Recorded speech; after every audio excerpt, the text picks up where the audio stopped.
अगर आपने अपने आंगनवाड़ी केंद्र में अन्नप्राशन दिवस बनाया है और आप अन्नप्राशन दिवस पर एक आसान और बहुत प्रभावी भाषा में बैठक संबंधी जानकारी लिखना चाहते हैं तो वीडियो स्पेशली आप लोगों के लिए है। तो यहाँ पर सबसे ऊपर आपने अपने आंगनवाड़ी केंद्र के संबंध में जानकारी देनी है।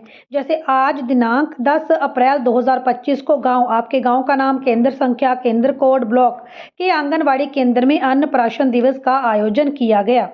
आगे आप मेंशन कर सकती हैं कि इस अन्नप्राशन दिवस में 2 माताओं ने अपने शिशुओं सहित भाग लिया। इस कार्यक्रम में 6 से 9 माह तक आयु वर्ग के बच्चों के अभिभावकों को बुलाया गया। इसके उपरांत पूरक पोषाहार को सजाकर उसकी प्रदर्शनी लगाई गई, जिसमें हरी साग सब्जी, दलिया, चावल, खीर, हलवा आदि पौष्टिक पकवानों को रखा गया। बच्चों को मां की गोद में बैठाकर चम्मच से खीर की कटोरी खाने को दी गई। बच्चों की माताओं ने बच्चों को खीर खिलाई।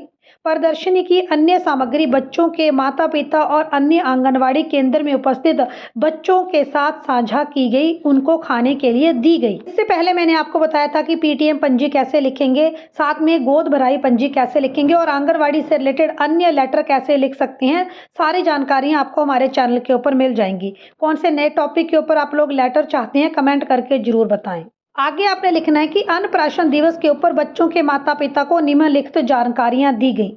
सबसे पहले संतुलित आहार संबंधी जानकारी। तो संतुलित आहार बच्चे के शारीरिक मानसिक विकास के लिए इम्पोर्टेंट है और 6 माह से अधिक आयु के बच्चों को ठोस आहार के प्रति जागरूक किया गया और माताओं को ये समझाया गया कि उन्हें ठोस आहार बच्चों को पकाकर देना है, जिसमें दलिया, उबला हुआ सब्जियाँ, क्रश की हुई आप लोगों के फ्रूट्स आदि चीज़ें आप लोग शामिल कर सकते हैं। दूसरी जानकारी आप लोग लिख सकते हैं स्तनपान संबंधी जानकारी। तो यहाँ माताओं को ये बताया गया कि ठोस भोजन के साथ साथ बच्चों को स्तनपान भी आवश्यक है। बच्चे की आयु जब तक 2 वर्ष की नहीं हो जाती तब तक माताएं नियमित तौर पर अपने बच्चों को स्तनपान करवाएं। तो अन्नप्राशन दिवस पर बच्चों की माताओं को जो भी जानकारियाँ आपने दी, जैसे टीकाकरण, स्वच्छता, नींद और आराम, ये सारी चीज़ें आप मेंशन कर सकते हैं। और अंत में लिखेंगे बच्चों को आहार खिलाने संबंधी जानकारी।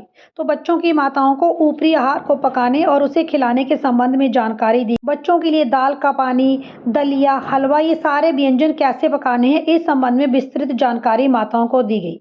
अंत में आप लोग लिखेंगे कि अंत में धन्यवाद ज्ञापन के साथ अन्नप्राशन कार्यक्रम का समापन किया गया और अंत में आपने ये लिखना है कि आपके पास कौन कौन से पेरेंट्स आए। अब अन्नप्राशन दिवस का कुछ फोटोज, कुछ वीडियोस आप ऑनलाइन अपलोड कर सकते हैं और यहाँ पर जो भी माता पिता आए हैं उनका ब्यौरा आप लोग जो है नीचे लिख सकते हैं और माता पिता के सिग्नेचर करवा सकते हैं, उनका मोबाइल नंबर भी लिख सकते हैं। तो अंत में मैंने लिखा है बच्चे का नाम, अभिभावक का नाम, बच्चे की आयु और माता पिता के हस्ताक्षर। तो जितने पेरेंट्स आपकी मीटिंग में आए हैं उतने पेरेंट्स का ब्यौरा आप यहाँ पर लिख सकती हैं। आंगनवाड़ी केंद्र में कौन सी पंजी आप लोग लिखना चाहते हैं, कौन सा प्रार्थना पत्र लिखना चाहते हैं, कमेंट करके जरूर बताएं। नए अपडेटेड वीडियो आप लोगों को जरूर प्रोवाइड करेंगे। चैनल के ऊपर नहीं सब्सक्राइब कर लें। वीडियो अच्छा लगा है तो लाइक शेयर कर दें।